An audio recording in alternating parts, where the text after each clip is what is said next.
अस्सलाम वालेकुम। आप देख रहे हैं पॉडकास्ट विद एमजी बाजवा और मैं हूं मुनीबा गुल बाजवा। आज के पॉडकास्ट में मैंने दावत दी है ताहिर हसन खान को, प्रेसिडेंट हैं कराची यूनियन ऑफ जर्नलिस्ट के। मेरे बहुत सीनियर जो हैं वो उस्तादों में से हैं और बहुत कुछ सीखा है हमने इनसे। और मैं बग़ैर लंबी कोई तमहीद बांधे जो है वो आपको इंट्रोड्यूस करवाती हूँ। अस्सलाम वालेकुम। जी वालेकुम सलाम। अच्छा ताहिर साहब, मुझे ये बताइएगा, जर्नलिस्ट और आप तो माशाल्लाह बहुत सीनियर जर्नलिस्ट हैं, आपसे हम सीखते रहे हैं। एक किरदार जो जर्नलिस्ट का सोसाइटी में होना चाहिए, इस दौर में आपको लगता है वो है? देखिए, बहुत सारी चीज़ें चेंज हो गई हैं।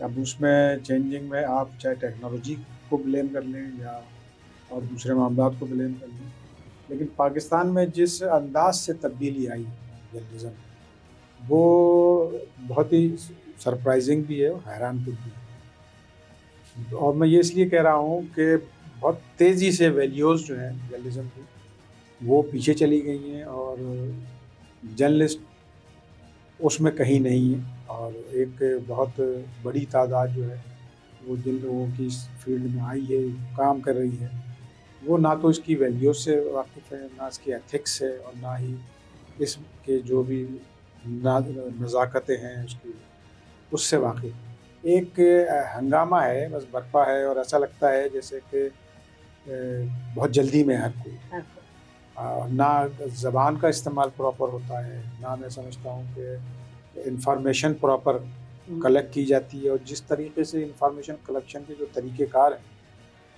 वो भी अडॉप्ट नहीं किए जाते। तो वो एक बहुत बड़ी चेंज आई है।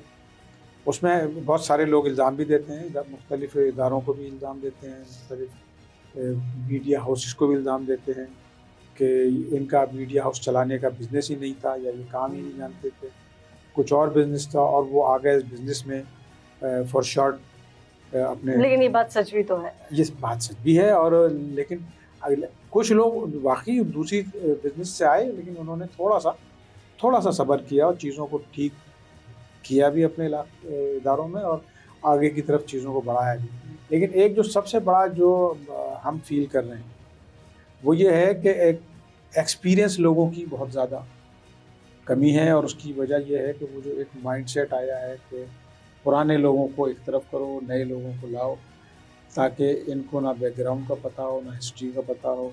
उनके सामने जो कागज़ रख दो, जो चीज़ भी रखो, वो उसी को सच समझते हैं और उसी को आगे बढ़ा देते हैं बग़ैर वेरिफ़िकेशन किए। ये एक बहुत बड़ा चेंज आया है, क्योंकि माज़ी में जब हम आए थे तो बहुत सारी चीज़ें जो है वो सीखनी पड़ी हमें, सालों लगे समझने में, देखने में और उसको वेरीफ़ाई करने में। फिर जिस तरीके से सीनियर्स का एक बड़ा रोल था और बहुत बड़ी तादाद थी सीनियर्स की, तो वो बस समझाते भी थे, सिखाते भी थे, और बहुत ज़्यादा उस पे वर्किंग भी कराते थे। एक-एक स्टोरी पे कई-कई दिन तक काम होता था, फिर जाके उसकी हैसियत बनती थी और फिर वो प्रेज़ेंट की जाती थी या छपती थी या टीवी पे जाती थी। टीवी तो उस ज़माने में नहीं था, लेकिन पीटीवी भी था।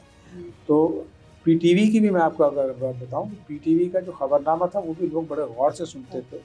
उसके अल्फ़ाज़ के चुनाव पे ही जो है लोग अपने असेसमेंट करते थे कि ये अल्फ़ाज़ यूज़ हुआ है तो इसका क्या मतलब होगा। मतलब मैंने देखा था बड़े बुजुर्ग जो थे 9 बजे के खबरनामे का वेट कर रहे होते थे। बहुत ज़्यादा जी, बिल्कुल, मैंने कहा ना वो एक इन्फॉर्मेशन का बड़ा सोर्स होता था। फिर फ़ॉरेन मीडिया था, फ़ॉरेन रेडियोज़ थे, उनकी जो प्रेज़ेंटेशन होती थी, जो उनके न्यूज़ के बुलेटिन्स होते थे, वो बड़े इन्फॉर्मेटिव और बहुत ही सीखने वाले होते थे। टीवी जब आया पाकिस्तान में तो वो उसमें एक भेड़ चाल आई, क्योंकि ट्रेनिंग थी नहीं। प्रिंट मीडिया को जो है वो उन्होंने उसमें ऑन बोर्ड नहीं लिया, या जहाँ लिया वहाँ थोड़े से हालात बेहतर थे। मेजॉरिटी जो है वो ऑन बोर्ड नहीं लिया गया और नए लोग लाके इंट्रोड्यूस कराए गए। उनके समझने में कई साल लग गए। अच्छा, जब तक वो समझते चीज़ें आगे चली गई और उनके कंट्रोल से भी बाहर चली गई। अब सूरत हाल ये है कि जो बहुत टीवी के भी जो सीनियर्स लोग थे 20-25 साल पहले जो आए थे और जिन्होंने इस्टेब्लिश किए इदारे, वो भी अब नहीं हैं। तो अब वो उनकी जगह जो लोग आए हैं वो बिल्कुल, एक तो ज़्यादातर उनके तजर्बे कम हैं, और वो जिस अंदाज से काम करते हैं वो लगता नहीं है कि वो जर्नलिज्म के लिए आए हैं। प्रोफेशनल नहीं है। प्रोफेशनल नहीं है, और प्रोफेशनल के अलावा भी उनका मिजाज भी नहीं है। जो सीरियस मिजाज क्योंकि चाहिए हाँ, जर्नलिज्म जो के। कि एक जो सबसे बड़ी जो खराबी आई है ईमानदारी की बात है वो ये है कि जर्नलिस्ट ने पढ़ना छोड़ दिया। बिल्कुल आज का जो जर्नलिस्ट बिल्कुल ऐसे पढ़ता नहीं है व्हाट्सएप पे या खबर आती है, बस हाँ वही उसको देखा और फॉरवर्ड कर हाँ, दिया। वो कहाँ से आ रही है ये भी नहीं उसको नहीं खबर। पता ना, कि कौन भेज रहा है, उसकी लैंग्वेज क्या कह रही है। तो वो एक बड़ा खराबी पैदा हुई। और आप इससे अंदाज़ा लगा लें कि जो अखबारात थे उनकी सर्कुलेशन कम होना आहिस्ते आहिस्ते शुरू हुई। और वो इसलिए कि जर्नलिस्ट भी नहीं पढ़ रहा ना। तो वो जब जर्नलिस्ट भी नहीं पढ़ रहा तो वो किसको पढ़ाएंगे। सही बात। आम आदमी का तो ये मसला हो गया कि उसको जो अखबार पढ़ने वाला था उसकी जो इनकम थी वो कम हो गई, तो उसने अखबार छोड़ दिया, वो डिजिटल पे चला गया। अब डिजिटल पे जो भी चीज़ें प्रोवाइड की जा रही हैं वो अरेंज्ड है सारी, उसमें जर्नलिस्ट का कोई रोल नहीं। कहीं से आता है कोई मटेरियल और वो आगे बढ़ा दिया जाता है, फिर 2 दिन बाद उसकी तरदीद आ जाती है, क्लैरिफिकेशन आ जाती है। तो इस वक्त सूरत-ए-हाल ये है कि आपको ख़बर में से ख़बर तलाश करना बहुत मुश्किल होता जा रहा है और फिर उसकी ख़बर की ऑथेंटिसिटी पे बिलीव करना बड़ा मुश्किल होता जा रहा है। और आज भी जो थोड़े बहुत जर्नलिज़्म हो रही है उसमें ये कि जब रात को टीवी देखते हैं लोग, खबरनामे सुनते हैं, उसके बाद वेट करते हैं कि सुबह अखबार देख के चेक करेंगे कि इस खबर की वैल्यू क्या है। और होता यही है, आपने भी देखा होगा कि सारा दिन टीवी एक खबर को ज़ोर ज़ोर से शोर मचाता है और जो तरीक़ेकार हैं उनके ब्रेकिंग के, दूसरे दिन अखबार में वो सिंगल लाइन खड़ी छपी हुई होती, इसलिए कि उसकी ऑथेंटिसिटी इतनी थी और अगले दिन वो चैनल भी कुछ नहीं कर रहा, वो चैनल भी कुछ नहीं कर रहा होता। तो ये चीज़ें सारी मिलके जो है ना वो जर्नलिज्म पे बड़ा एक कड़ा वक्त है मैं समझता हूँ। और जर्नलिस्ट को इतना ना तो स्पेस है कि वो इसको ठीक कर सके और ना ही इतना टाइम है, क्योंकि जो मीडिया हाउसेस के जो ऑनर्स हैं वो बहुत जल्दी में, उनके अपने बहुत सारे एजेंडे हैं। वो कहते हैं कि बस जल्दी से मेरा अपना एजेंडा पूरा हो जाए तो मैं यहाँ से निकल के भागूं। और आप देखें इसी यही रीज़न है कि धड़ाधड़ चैनल आ भी रहे हैं और बंद भी हो रहे हैं। और जिस तरीके से मैं समझता हूँ कि आज आप टॉप 10 जर्नलिस्टों के नाम नहीं बता सकते। बिल्कुल ऐसे कि टॉप 10 जर्नलिस्ट हमें नहीं पता कि कौन से जो ऑथेंटिक है होने चाहिए, वो नहीं है। एंकर्स तो हैं और एंकर्स की भी भरमार है। अब तो आपने खुद देखा है कि एंकर्स भी जो है कितने प्रेशर में और कितने जगहों से वो परेशानी के आलम में, फिर लॉबी में भी खुद भी डिवाइड हुए हैं अपनी चॉइस से, बाय चॉइस। वो भी है, पॉलिटिकली भी डिवाइड है और टैग लगे हुए हैं। आपको सुनते ही अंदाज़ा हो जाएगा कि ये किस पार्टी के और किस ग्रुप के और किस लोगों की जो है नुमाइंदगी कर रहे हैं। तो वो उसकी वजह से ऑथेंटिसिटी ख़त्म हो रही है और ये बड़ी मैं समझता हूँ बैड लक है जर्नलिज्म की, तो है ही है, आम लोगों की उनको सही इन्फॉर्मेशन तक नहीं पहुँच रही है। यानी अब सैलाब की जो सूरत हाल है मैं आपको बिल्कुल बताऊँ क्लियर कि सिंध ने 3 साल पहले 16 लाख क्यूसेक गुजारा है, अब 8 लाख क्यूसेक पे इतना हंगामा हो रहा है, ऐसा लग रहा है जैसे डूब जाएगा। तो ये एक हाइप क्रिएट करना और फिर उसके ऊपर जो है वो आप ये समझना कि हम बहुत ही बड़ा काम कर रहे हैं, ये बड़ा। अच्छा ताहिर हसन साहब, एक चीज़ और भी है, जैसे हमने कहा सब जल्दी में है, हमें अक्सर बहुत सहाफ़ियों का रेला नज़र आता है। पहले तो सहाफ़ी बड़े कम नज़र आते थे, अब तो रेला आता है। प्रेस क्लब चले जाओ तो तब ऐसे ऐसे चेहरे देखने को मिलते हैं जो कभी देखे ही नहीं थे, और पूछा जाए तो पता चलता है जी हम फलाने टीवी से वाबस्ता है, हम फलाने चैनल से वाबस्ता है, मैं फ़ोटोग्राफिक जर्नलिस्ट हूँ, मैं जो हूँ डेस्क पे काम करती हूँ या करता हूँ, इस तरह की चीज़ें सुनने को मिलती हैं। और हम यही सोचते रहते हैं ये कहाँ से आए, इनको तो कभी हमने देखा ही नहीं। आपको क्या फील होता है? नहीं, ये बिल्कुल वही फीलिंग है जो आपकी है, जाहिर है। और चूँकि हम तो फील्ड में हैं तो उससे और ज़्यादा अंदाज़ा होता है कि कौन कब आया है और कितना उसकी जो है वैल्यू है, कितनी उसकी जर्नलिज्म आती है, उसको नहीं आती है। ये एक सारी चीज़ें हमें नज़र आती हैं और वो मैंने अर्ज़ किया ना कि हमें बड़ा मुश्किल होता है, आपको भी होता होगा, हर आदमी को होता है कि इस न्यूज़ को हम बिलीव करें या ना करें, ये ऑथेंटिक है या नहीं। तो वो एक बड़ा क्राइसिस आ गया है और अब पता नहीं इसका फ़ायदा किसको हो रहा है, स्टेट को हो रहा है, किन इदारों को हो रहा है या नहीं हो रहा, हमें नहीं पता। लेकिन ये है कि एक शोर तो मच रहा है फेक न्यूज़ का, और फेक न्यूज़ है क्या? जर्नलिस्ट की कमज़ोरी है, बिल्कुल ऐसी है। तो अब अगर इस स्टेज पे हम आ गए हैं कि हमारी बातों को फेक कहा जा रहा है तो हमारी तो कोई, मैं समझता हूँ कोई एज अ पिलर जो सोसाइटी का वो रोल ही नहीं पोजीशन रहा। नहीं है ना। कहा यह जाता है कि हम फोर्थ पिलर हैं, हाँ, लेकिन फोर्थ पिलर तो हम उस वक्त थे कि जब हम बाकी पिलर्स के साथ स्टैंड करते थे। अब हम स्टैंड ही नहीं करते। अब हमारे पे सीधा सीधा एक शक है कि फेक है। अब हम उसी इल्ज़ाम को धोने में लगे हुए हैं कि फेक है या नहीं है। मैं खुद बिलीव नहीं कर पा रहा हूँ, तो आम आदमी कैसे बिलीव कर पाएगा कि ये फेक खबर है सही है या गलत है? तो उसकी वजह से मैं समझता हूँ बहुत मुश्किल सूरत हाल हुई है। और आप देखें ना, हम गज़ा में आप देखिए क्या सूरत हाल है। जर्नलिस्ट है, फील्ड में बैठा हुआ है, भूखा भी मर रहा है, गोलियाँ भी खा रहा है, पिट भी रहा है, मर भी रहा है, लेकिन वो रियल न्यूज़ के लिए बैठा हुआ है। वो इंतज़ार नहीं कर रहा कि वो दूसरे मुल्क में बैठ के व्हाट्सएप पे खबर लेके और आपको दे। वो अंदर बैठा हुआ है, मर रहा है, मार खा रहा सख्तियां है, झेल रहा है जंग की, सब कुछ झेल रहा है, लेकिन वो ट्रुथ को ढूंढ के दे रहा है आपको। मेरे मुल्क में बदकिस्मती से ये ख़त्म नहीं हुआ। मैं आपको ये भी नहीं बता सकता कि फलानी सड़क बंद है तो क्यों बंद है, या फलाना जो है वो बीमार है तो उसकी क्या पोजीशन है। हाँ बिल्कुल सही कह रहे हैं ताहिर साहब आप। जब हम निकलते थे घर से और हमें पता होता था ये सड़क आज फलाने की रैली है या आज कोई ऐसा इवेंट है जिसकी वजह से एहतजाज है तो आज ये सड़क बंद होगी। अब घर से निकलते पता ही नहीं होता कि जो है वो सड़क बंद है, और है क्यों बंद ये भी नहीं पता हमें। अब आप देखिए, बारिश हुई कराची में और पानी भर गया। 3-3.5 घंटे की बारिश ठीक है, 2 घंटे के बाद निकल जाना चाहिए, लेकिन वो नहीं हुआ। और हमारे जो हुक्मरान थे वो एक्टिंग करते रहे सड़कों पे कैमरे लगा के, और लेकिन किसी ने ये मालूम करने की कोशिश नहीं की कि पानी जमा क्यों हो गया। इस शहर के अंदर 350 नाले बह रहे हैं, बहुत सारे कब्जा हो चुके हैं, लेकिन अभी भी हैं, नाले हैं, और सारा साल उसको बंद कर देते हैं गार्बेज डाल के। फिर हम इंतज़ार करते हैं कि सरकार पैसे दे तो उसकी सफाई करेंगे। अच्छा, पैसे दे भी देती है तो सर सफाई नहीं होती। नहीं, कराची तो वैसे कचरा जी होना चाहिए। और हम जर्नलिस्टों में से कोई इन्वेस्टिगेट नहीं कर रहा इस बात पे कि ये क्यों डूबता है शहर। लेकिन हम तो बोल बोल के मीडिया पे तंग आ चुके हैं कि नालों की सफाई नहीं हो रही, कचरा जो है नहीं। जैसे मैंने बात की कि कराची को कचरा जी होना चाहिए, मतलब आप स्मेल सिर्फ एक देख लेना, बारिश के बाद जो पूरा शारा फैसल, जो मेन शारा है, पूरा शारा फैसल से गुजरेंगे कचरे की स्मेल आएगी ऐसे ही। मतलब हम इतनी गंदगी में रह रहे हैं ऐसे ही। तो लेकिन ये हम इन्वेस्टिगेट नहीं कर रहे हैं, सीधी बात मैं आपको बताऊँ तो। बल्कि जो हमारे बहुत बड़े यहाँ आर्किटेक्चर हैं, बड़ा नाम है उनका, डॉक्टर आरिफ हसन, तो बहुत सारी चीज़ें वो बताते हैं, लिखते भी हैं वो, और उससे अंदाज़ा होता है कि हम बहुत मुश्किल सूरत हाल में। लेकिन जो काम मेरा था एज ए जर्नलिस्ट मैंने नहीं किया, ना मैं कर रहा हूँ, ना मेरी कम्युनिटी कर रही है। हम सिर्फ उस दिन की दिखाने के चक्कर में रहते हैं कि पानी भर गया, लोग मुश्किल में। तो पानी भर क्यों रहा है, इन्वेस्टिगेशन करना मेरी जिम्मेदारी है, मैं हुक्मरान को तो बताऊंगा।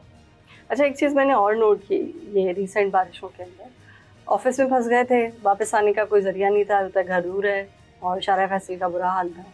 रात को 3 बजे करीब भी हम निकले हैं तो जिस तरह शारा फैसल बंद थी और गाड़ियाँ खड़ी हुई थी, जो इलेक्ट्रिक बस लाई गई हैं इनकी लाइटें जल रही थी, अंदर लोग नहीं थे। ऐसा लग रहा था शायद ज़ॉम्बीज़ ने अटैक कर दिया है कराची में। और लाइट भी नहीं है और लोग भी सड़कों से गायब हैं, गाड़ियाँ भी ऐसी खड़ी हुई हैं। और मैंने देखा वो बुजुर्ग ख़वातीन और मर्द जो चल नहीं सकते थे वो वहाँ बैठे थे, और कोई चैनल ये चीज़ नहीं दिखा रहा। क्यों? इसलिए कि हमने जो कहा जा रहा है हम वो दिखा रहे हैं, और जो कहने वाले लोग हैं वो उनका अपना एजेंडा, अपना इंटरेस्ट है। क्योंकि बाद की सूरत हाल जो आप बता रही हैं बहुत ही हौलनाक थी, और उसके बाद तो बहुत सारे सोशल मीडिया ने उसको कवर किया कि कई जो है शॉपिंग सेंटर खोले गए, लोगों ने वहाँ रात गुजारी, बैठे रहे भूखे प्यासे, कहीं कहीं जो है वो कोई वेलफेयर बॉडीज़ ने खाने भी पहुँचाए। तो ये सारी चीज़ें हमारे मीडिया ने नहीं दिखाई। रात में 11 बजे तक स्कूल में बच्चे बैठे रहे, ये नहीं पता, मेन स्ट्रीम मीडिया ने नहीं दिखाई। तो ये मैं कह रहा हूँ ना कि ये सारी क्रेडिबिलिटी हम लॉस कर रहे हैं। वरना तो आप इमरजेंसी की हालत में तो हर वक्त काम करेंगे, लेकिन हमारा अब जो मीडिया है वो 9 to 5 हो गया। 6 बजे के बाद जर्नलिस्ट काम करना नहीं चाहता, और अगर जो काम भी करता है तो वो ऑफिस से निकलता नहीं है, उसको फील्ड में जाने का जो है वो, हालांकि सहूलतें भी पड़ी हैं, नो डाउट, लेकिन उसके बावजूद भी जर्नलिस्ट का वो जो एक अंदर का जो जर्नलिस्ट होता है, जो को कहता है कि काम करूं मैं, वो बहुत लैग करते हैं। और चूँकि मैं अब यूनियन का एक प्रेसिडेंट भी हूँ और प्रेस क्लब का भी मैं अहदेदार रहा हूँ, तो मुझे अंदाज़ा होता है कि शिकायतें आ रही हैं और जिस तरीके से मुश्किलात में आ रहे हैं साहब। तो बल्कि हमने तो अभी रिसेंटली गवर्नमेंट्स को कहा है कि सारे कमीशन बनाए, वो आपकी मर्ज़ी है, हमें एक कमीशन बना के दें कि जर्नलिस्ट कंप्लेंट कमीशन, लोगों को सहाफ़ियों से शिकायत क्या है, हमें पता तो चले। अगर हमें पता चलेगा तो हम आपको बताएंगे ना कि फेक न्यूज़ कौन चला रहा है, क्यों, कहाँ से चला रहा है। तो अब देखें, हमारी कोशिश है कि ये कमीशन एक बन जाए और उसमें हमें फ़ायदा होगा, अगर बनेगा तो, और नहीं बनेगा तो हम फेक न्यूज़ का इल्ज़ाम लेके इसी तरह चलते रहें। अच्छा ताहिर हसन साहब, मुझे ये भी बताइएगा कि हमने, जैसे आपने फेक न्यूज़ की बात की, मतलब एक ज़माना था हम कहते थे बीट रिपोर्टर है, फिर हमने वर्ड सुना बीटर है, अब बीट रिपोर्टर और बीटर में जर्नलिस्ट कहाँ गया? देखिए, बीटर कोई पार्लिमानी लफ्ज़ नहीं है और बीटर एक निगेटिव फॉर्म में यूज़ होने वाला वर्ड है, जो कभी कभी पुलिस के लिए भी यूज़ होता है और स्पोर्ट्स में जो सट्टा वगैरह होता है उसमें यूज़ होता है। तो ये तो बहुत ही बड़ी बदकिस्मती है जर्नलिस्ट की कि अगर वो बीटर कहलाने के अपने पर आ गए कहलाए जाए।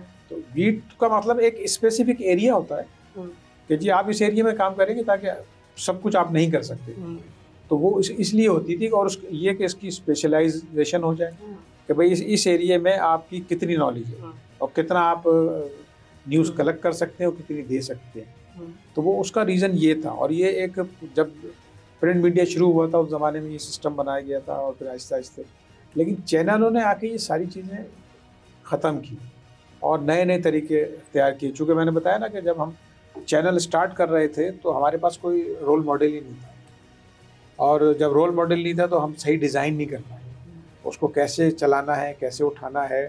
एक तवील अरसे तक आप भी गवाह रही हैं कि न्यूज़ रीडर जो है वो कितने चीख चीख के बोलने का एक तरीका आया, लोगों को डिप्रेस करने का तरीका आया, हालांकि लड़वाने का तरीका लड़वाने का भी बाद में आया। हालांकि ये बिल्कुल, आप अगर BBC देखें, पुराना देख लें या आज भी देख लें, तो उनका न्यूज़ रीडर की शक्ल से एक्सप्रेशन नहीं आता। गम की खबर भी वो उसी एक्सप्रेशन से पढ़ेंगे और खुशी की खबर भी। लेकिन हमारे यहाँ तो वो जनाब उस पर एक हाहाकार मचाने का एक जो फैशन आया, उसने लोगों को न्यूज़ से और मीडिया से दूर करना शुरू किया। ताहिर साहब, एक और चीज़ मैं ये पूछना चाहूँगी कि प्रेस क्लब का जो रोल है वो क्या, मतलब था, वो तो हमें पता था, अब क्या रोल है, और फिर कराची यूनियन ऑफ जर्नलिस्ट का, इसका क्या रोल है जर्नलिस्ट के लिए खास? देखिए, यूनियन का तो एक अपना रोल है और वो ये है कि जर्नलिस्ट की प्रॉपर प्रोटेक्शन के हवाले से या उसकी जॉब की प्रोटेक्शन के हवाले से, और फिर जो उस पर प्रेशर आता है उसके हवाले से काम करने का एक उसमें उसका मैंडेट है। प्रेस क्लब ये है कि एक स्पेस है जिसमें फैसिलिटीज़ प्रोवाइड करना है कि जर्नलिस्ट आए तो उसको लाइब्रेरी भी मिले, उसको कंप्यूटर रूम भी मिले, उसको स्टूडियो भी मिले, और उसको जो है जो भी उसकी एंटरटेनमेंट की और खाने पीने की सहूलत है वो हो, ताकि उसको कहीं बाहर बैठ के कोई सी मुश्किल सूरत हाल में ना आए, वो वहाँ शेल्टर के तौर पे भी बैठे और अपनी फैसिलिटीज़ जो है वो भी अवेल करें। वो ये दो अलग अलग रोल हैं। लेकिन इसमें जो एक सबसे बड़ा रोल था, जो मैं बिल्कुल आपको ऑनेस्टली बताऊंगा कि हमने भी वो रोल प्ले नहीं किया। हमने कोशिश नहीं की कि जो आने वाले लोग हैं उनकी हम ट्रेनिंग करें, उनको बताएं कि जर्नलिज्म क्या है और किस तरीके से। हम वो करते भी, लेकिन उसमें फिर एकदम एक कुछ नए इदारे इंट्रोड्यूस कराए गए, कुछ नए NGOs को ला के छोड़ा गया कि वो जर्नलिज्म की ट्रेनिंग कराएंगे। ट्रेनिंग उन्होंने को टेक्नोलॉजी के हवाले से तो ज़रूर कराई है, लेकिन उसकी मैं समझता हूँ कि उसकी ऑथेंटिसिटी, इंफॉर्मेशन की जो ऑथेंटिसिटी है ना, वो उसका नहीं पता। उसकी एथिक्स और उसके जो तरीक़ेकार है वो नहीं बताए गए। और आज सूरत हाल ये कि जर्नलिस्ट जो है वो बहुत ही, मैंने आपसे कहा ना कि वो हमें तो बताया गया था 24 आवर का जर्नलिस्ट काम करता है, ठीक है। अब 9 to 5 वाला जर्नलिस्ट जो इदारे अब काम लेते हैं वो 4 बजे उसके बाद कुछ भी हो जाए, कहता मेरा काम ही नहीं है। वरना तो हमने तो वो दौर भी देखा है, हमने खुद किया है कि असाइनमेंट किसी और का होता था, वो कर भी रहा होता था कवर, हम उसकी सपोर्ट में जाते थे कि शायद हम कोई नई चीज़ उसमें ऐड कर सकें और ख़बर की ऑथेंटिकेशन के और मज़ीद उसको बेहतर बना सकें। वो ट्रेनिंग नहीं हो पा रही है, ना इदारे कर रहे हैं। और ख़ास तौर पे जो मैं एक बहुत ही ख़ास चीज़ जो नई इंट्रोड्यूस कराई गई है कि इलेक्ट्रॉनिक चैनल में, कि वहाँ पे जर्नलिस्ट का रोल माइनस कर दिया गया है और प्रोड्यूसर का रोल बढ़ा दिया गया है। प्रोड्यूसर अगर जर्नलिस्ट है तो वो कहीं कहीं अपना काम कर रहा है और कोशिश कर रहा है, लेकिन अगर प्रोड्यूसर में जर्नलिज्म का कहीं भी कोई वो नहीं है तो वो उसको सिर्फ प्रोडक्शन पे जोर दे रहा है। नहीं, वो प्रोडक्शन से भी ज़्यादा, क्योंकि मैं हाँ, ये तो आपका सब्जेक्ट है, आप ज़्यादा डिफाइन कर सकते तो हैं। हम तो ट्रेन प्रोड्यूसर थे, लेकिन हाँ। मैं आपके बाद में ऐड करूँ, जो अब प्रोड्यूसर है ना वो ज़्यादातर है कोऑर्डिनेटर। पॉलिटिकल पार्टीज और बिजनेसमैन और जो मुख्तलिफ हम बात कर रहे हैं सेक्टर्स के, उनके हैं वो कोऑर्डिनेटर। आप यकीन करें प्रोड्यूसर को ये नहीं पता कि 180 डिग्री क्या है, कैमरे की प्लेसमेंट क्या है, लाइट कैसे होनी है, और ये सारी चीज़ें हम सीख के आए क्योंकि हम खुशकिस्मत थे उस ज़माने में, हमें ट्रेनिंग मिल गई तो हमें चीज़ें पता थी। हमें ये पता था कि अगर आपने इस चीज़ पे प्रोग्राम करना है तो आपकी खुद रिसर्च स्ट्रांग होगी, आपको पता होगा, तो आप IFB में एंकर को बोल सकते हैं कि ये सवाल करो। उस वक्त हम सवाल बताते थे एंकर्स को, और अब एंकर सवाल करता है और प्रोड्यूसर जो है सिर्फ कोऑर्डिनेट करता है, कॉल मिला के देता है। एग्जैक्टली। तो ये एक बड़ा ह्यूज डिफरेंस है, लेकिन साथ साथ चीज़ों को हम और आगे भी बढ़ाते हैं। हसन साहब, कत्ल के वाक़यात, तशद्दुद के वाक़यात जर्नलिस्ट पे बेतहाशा बढ़ते जा रहे हैं, बेतहाशा। आए दिन हमने देखा कि जो है वो जर्नलिस्ट को, चाहे अखबार के हो, चाहे डिजिटल का हो, चाहे चैनल का हो, कत्ल कर दिया जाता है मुख्तलिफ वजूहत की बिना पर। किसी की सियासी दुश्मनी है, किसी के आपसी इख्तलाफात हैं, पर्सनल दुश्मनी भी है। तो क्या कराची यूनियन ऑफ जर्नलिस्ट कोई रोल प्ले करती है इस चीज़ में? देखिए, अब मैं समझता हूँ कि अब हमारे लिए काम इस सेक्टर में बड़ा है, और हम अपने जर्नलिस्टों को ये ज़रूर बताते हैं कि प्रोटेक्शन पहले अपनी देखें, उसके बाद काम करें, और कोई बहुत ही रिस्क जोन में ना जाएं। हमारी कोशिश होती है, हमको बताएं, समझाते भी हैं, लेकिन ये कि जब वो आप अपना लिमिट से आगे जाते हैं और किसी ऐसे जोन में चले जाते हैं जहां आपको आपकी नॉलेज भी नहीं होती और आपको पता भी नहीं होता कि कौन लोग वहाँ बैठे हुए हैं या कौन काम कर रहे हैं, तो फिर वो एक नया मसला खड़ा होता है। और ये जो आप बात कर रही तशद्दुद का और इसका, फिर एक जो थोड़ा सा हमारे लोग जो सोशल मीडिया पे आए, वो भी ज़ाहिर जर्नलिस्ट नहीं थे, वो एक टेक्नोलॉजी की बुनियाद पे आ गए और कोशिश करते रहे, लेकिन वो जर्नलिस्ट तो में ज़ाहिर मुश्किल से बनते हैं लोग, वो गलतियाँ करते रहे लोग, वो उन्हें सोशल मीडिया इन्फ्लुएंसर बन गए ना जर्नलिस्ट। हाँ, उन्हें अंदाज़ा ही नहीं हुआ कि हम डेंजर जोन में जा रहे हैं, हमारी बात से कौन नाराज़ हो रहा है, हमारी बात से कौन हर्ट हो रहा है, कहाँ जाके हमारी बात जो है वो गाली लग रही है। तो वो उस चीज़ की ना, चूँकि उनके ऊपर कोई ऐसा चेक एंड बैलेंस भी नहीं है, वो ऑल इन ऑल खुद ही हैं, सारे काम खुद ही कर रहे हैं, तो वो एक फैक्टर भी डेंजर जोन बना है लोगों के लिए। और नो डाउट हमने देखा कि बहुत सारी चीज़ों में सोशल मीडिया उस जोन में चला गया जहाँ पे जाने की ज़रूरत नहीं थी, और मुश्किल में आए लोग, तशद्दुद भी हुआ, और हमने कत्ल होते हुए भी देखे, हमने बहुत सारे मामलात में जो है इंटरफेयर भी की, और कोशिश की हमने कि कंपनसेशन भी दिलवाए लोगों को, लेकिन हम वो अभी तक वो उस चीज़ को रोक नहीं पाए, ना हम लोगों को बता पाए कि आप डेंजर जोन में ना जाएं।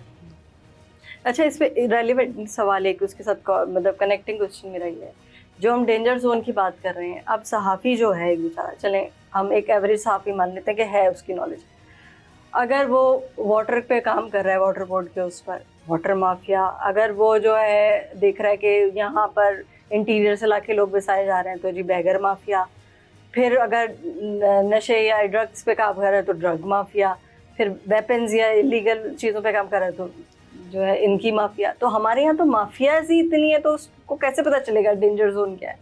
नहीं, देखिए, माफियाज तो हमेशा रही हैं, कभी आजकल ज़्यादा स्ट्रॉन्ग हैं, पहले स्ट्रॉन्ग नहीं होती थी, लेकिन उसका एक रीज़न ये है कि जर्नलिस्ट फ्रंट पे नहीं आता था। अब सबसे बड़ी जो ज़ाहिर है कि एक दिखने वाला मीडियम है, तो अब जर्नलिस्ट कोशिश करता है कि अपनी शक्ल पहले लाए और अपना नाम भी बताए और बताए कि मैं कौन हूं। और फिर बहुत सारे मामलात में हमने देखा कि जर्नलिस्ट जो है वो अपने आप को सेलिब्रिटी भी समझने लगे, तो वो उस जोन में खुद ब खुद चले जाते। वरना पहले तो बहुत खतरनाक काम भी जर्नलिस्ट करते थे, लेकिन किसी को ये तो पता होता था, खबर नहीं होती थी किसने खबर निकाली है। तो वो एक जोन था जिसमें उसकी प्रोटेक्शन होती थी। प्रोटेक्शन का वो खुद क्रॉस कर जाते हैं। हम समझाते हैं, बहुत सारे दोस्तों को हमने समझाया भी कि ये जब आप इस डेंजर जोन में जाएं तो कम से कम अपना फेस तो पीछे करें। आप सिर्फ उस पर कमेंट्री कर दें, आप सिर्फ उसको अगर टीवी पे दिखाना है तो आप उसके स्लाइड्स दिखा के भी बता सकते हैं, आप उसके डॉक्यूमेंट्स दिखा के भी बता सकते हैं। ज़रूरी नहीं है कि आप टीवी में सामने आके खड़े होकर, और फिर अल्फाज का चुनाव भी बड़ा, मैं समझता हूँ ना, बहुत मायने रखता है। और बहुत सारे झगड़े हमने अल्फाज की वजह से भी देखे, क्योंकि जर्नलिस्ट अगर पढ़ के नहीं आ रहा है या उसकी हैबिट नहीं है स्टडी करने की, तो उसे अंदाज़ा नहीं है कि कौन सा अल्फाज कहाँ जाके हिट करेगा, और उसकी वजह से मुश्किल में आते हैं। ताहिर हसन साहब, हमने ये भी देखा कि जो तशद्दुद के वाक़यात हैं या जो सहाफ़ी कत्ल हो जाते हैं और फिर या बीमारी की वजह से जो है वो डिसेबिलिटी का शिकार हैं या दिन कम रह गए, तो उनके लिए, उनकी वेलफेयर के लिए जो है वो KUJ क्या कर रही है? देखिए, एक तो KUJ जारी यूनियन है, और यूनियन जो है लोगों की फ़ीस बहुत नॉमिनल होती है, तो हम उस पोजीशन में तो नहीं होते कि हम फाइनेंशियली उनकी हेल्प करें। लेकिन हम चूँकि एज यूनियन काम कर रहे होते हैं, तो हम फिर गवर्नमेंट से अप्रोच किया है हमने, और वहाँ से हम, चूँकि सिक्योरिटी का मामला, गवर्नमेंट अगर सिक्योरिटी प्रोवाइड नहीं कर रही तो रिस्पॉन्सिबिलिटी तो बनती है उनकी, तो बहुत सारे लोगों को कंपनसेशन हमने गवर्नमेंट से दिलवाया। इसके अलावा हमने बेनेवोलेंट फंड्स बनवाए हैं, पंजाब ने भी बनाए हैं, फेडरल गवर्नमेंट ने भी बनाए हैं, सिंध में भी बनाए, बलूचिस्तान और KP में भी बनने बाकी हैं। तो हम कोशिश करते हैं कि जर्नलिस्टों की जो छोटी मोटी ज़रूरत है वो वहाँ से पूरी करा दें। लेकिन बुनियादी तौर पे बात यह है कि जिस इदारे में वो जर्नलिस्ट काम कर रहा है या जिसके इदारे को वो प्रमोट कर रहा है और उसका जो ऑनर है वो पैसे कमा रहा है, जिम्मेदारी तो उसकी बनती है। अच्छा, तो बहुत सारे चैनल ऐसे हैं जो ना हेल्थ की फैसिलिटीज़ दे रहे हैं, ना कोई TADA दे रहे हैं, ना और कोई चीज़, इंश्योरेंस दे रहे हैं, EOBI भी नहीं दे रहे हैं, तो फिर वो जर्नलिस्ट किस दरवाजे पे जाके खटखटाएंगे कि हमारे लिए क्या हो रहा है? देखिए, उसके लिए मैंने आपसे अर्ज़ किया ना कि यूनियनों में जाएं, वो जो भी यूनियन है उनके इलाके में, उसमें जाएं, उसके मेंबर बने, और फिर अपनी मुश्किल जाके वहाँ बताएं। हमारे पास आते हैं और बेशुमार लोगों को हम मदद करते हैं, मदद करवाते हैं लोगों से, गवर्नमेंट से, कि भाई ये इसकी मुश्किल है, ये और ये मसला है, इसकी बीमारी है, इसके घर में बच्चा बीमार है, इसकी वाइफ बीमार है, इसकी माँ बीमार है, तो हम वो कोशिश करते हैं वहाँ से करवाते हैं। लेकिन इसमें एक जो मैंने कहा ना, जो बुनियादी तौर पे जो हमारा काम है वो नहीं कर पा रहे कि हम मालिकान को इस बात के लिए एग्री करें कि भाई जो आदमी आपके लिए काम कर रहा है वो आपके लिए जान जोखिम में डाल रहा है, तो आप कम से कम उसको सैलरी तो प्रॉपर दें, सैलरी टाइम पे भी। अब सूरत हाल ये है कि मेरा जर्नलिस्ट का जो एक स्टेटस है वो मेरे मुल्क के आइन में लिखा हुआ है कि वो स्पेशल स्टेटस है, और उसके लिए एक स्पेशल वेज अवार्ड बनता है हर 4 साल के बाद, जो पिछले 16 साल से रिवाइव ही नहीं हुआ, और उससे पहले वो 13 साल तक कोर्ट में मालिकान ने ले जाकर उसको फंसा दिया। तो वो एक बड़ा रीज़न है। तो अब हम इस स्टेज पे आ गए हैं कि हम अब इस बात की डिमांड कर रहे हैं कि जो भी हुकूमत मिनिमम वेज रखती है, जो आम फैक्ट्री वर्कर के लिए रखी जाती है, हम कह रहे हैं वो दे दो, वो भी नहीं दिए जा रहा।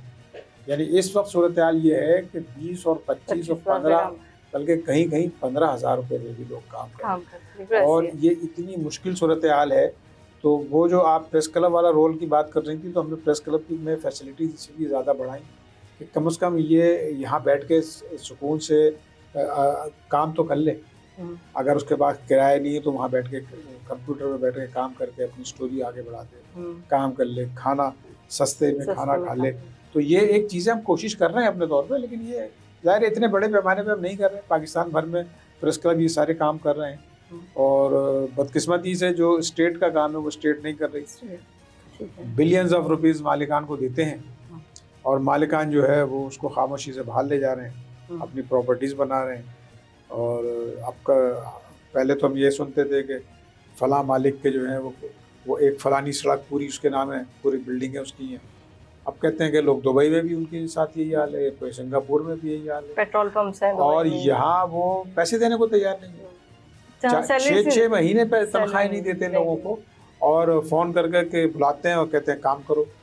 लोगों के पास पैसे नहीं होते आने जाने के। तो अब ये यहाँ स्टेट का काम जो स्टेट नहीं कर रहा, और स्टेट भी शायद मेरा ख्याल है चाहता है कि जर्नलिस्ट जो है वो छोड़ के घर स्टेट, जाए। अच्छा स्टेट की आपने बात की, अब स्टेट में जो है वो गवर्नमेंट है, चले गवर्नमेंट सिंध का ही मैं बोल देती हूँ। गवर्नमेंट सिंध के बड़े मशहूर जो हमारे एक वजीर है, उनके खुद के अपने चैनल हैं।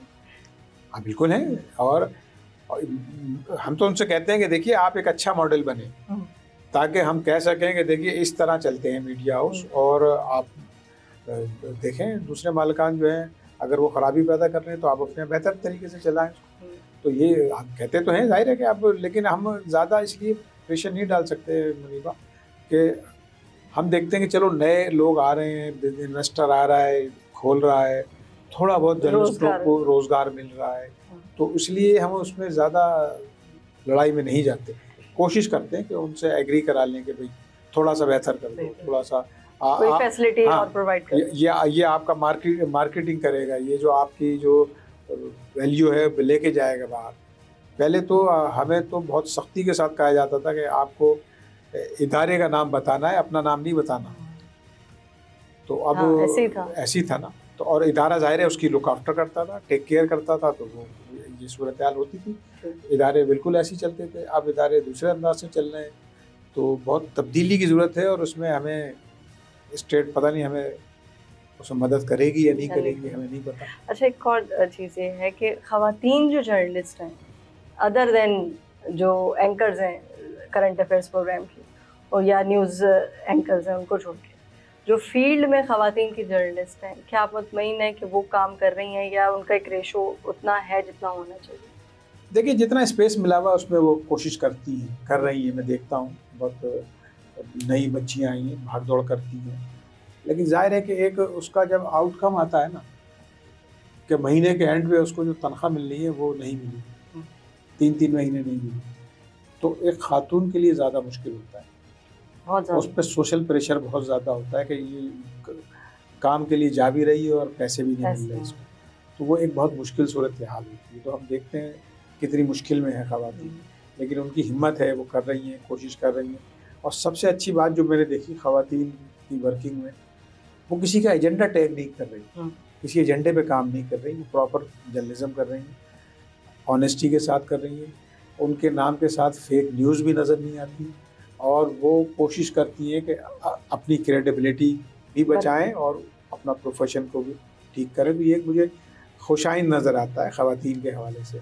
लेकिन दूसरी तरफ एक जब हम देखते हैं कि बहुत हाई लेवल पे स्टेट के बहुत सारे बड़े बड़े जो है वो बहुत बड़े नाम जो एंकर्स हैं उनको बिठा के, और फिर वो जो हाई लेवल की पार्टियाँ हैं और फिर उसकी वीडियोज़ जो पब्लिक होती हैं, तो वो उसकी वजह से एक बड़ा बेचैनी होती है। फिर लोग देखते हैं कि नहीं भाई ये तो सारे ऐसे ही होंगे, बिल्कुल ऐसे ही है, तो वो एक हमें डैमेज हो रहा है। और हम अपने दोस्तों से कहते हैं कि आप अगर किसी मुकाम पे चले गए हैं और आपकी कोई से है, तो आप कम से कम कोशिश ये करें कि अपनी डिग्निटी भी बचाएं, और हमारे लिए कोई मुश्किल, आम जर्नलिस्ट के लिए कोई मुश्किल सूरत हाल ना पैदा करें।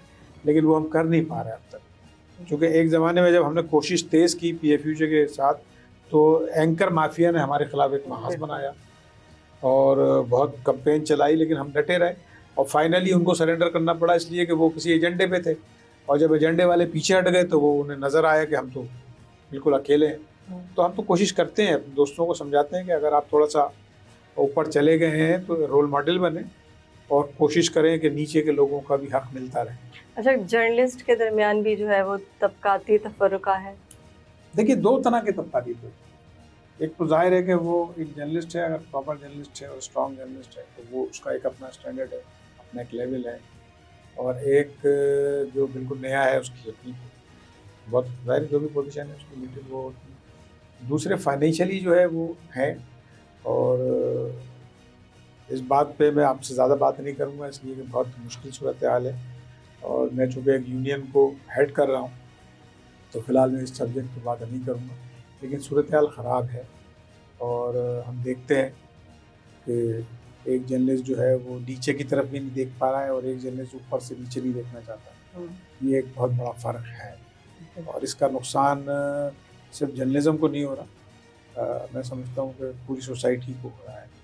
और फिर हमें ये सुनने को भी मिलता है कि आपको तो लाखों रुपए तनख्वाह मिलती है, तो जब हम पलट के देखते हैं तो वहाँ तो 15,000 रुपये वाला जर्नलिस्ट खड़ा होता है, और जो लाख रुपए वाला है वो उसका अपना एक तरीका है अपना काम करने का, और उसकी अपनी भी ऑथेंटिसिटी नहीं है। ये जो अच्छी बात मुझे नज़र आती है, वो भले 1 घंटे बैठ के टीवी पे चीखता है, लेकिन उसकी एक एक बात भी नहीं लोग बिलीव करते हैं। ये एक फ़र्क है।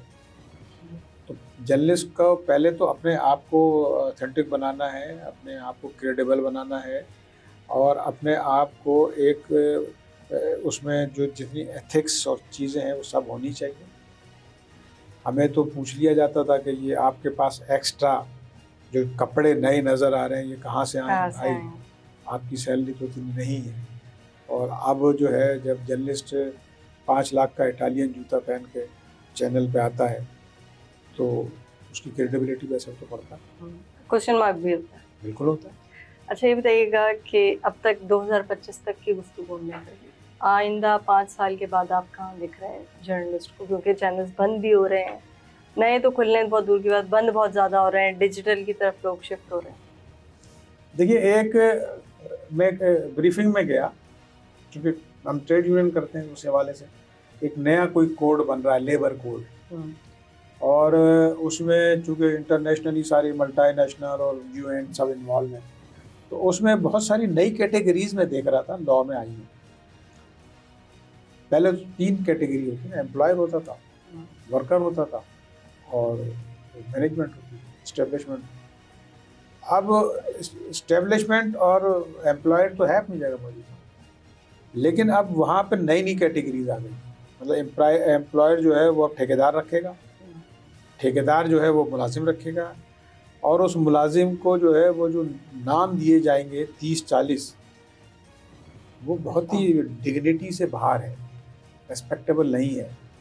मैं यहाँ तक तो हम बर्दाश्त कर सकते हैं कि मैं जो है वो वर्कर हूँ, लेकिन कौन सी कैटेगरी का वर्कर? तो वो एक बिल्कुल एक सिस्टम ऐसा ख़राब होने जा रहा है।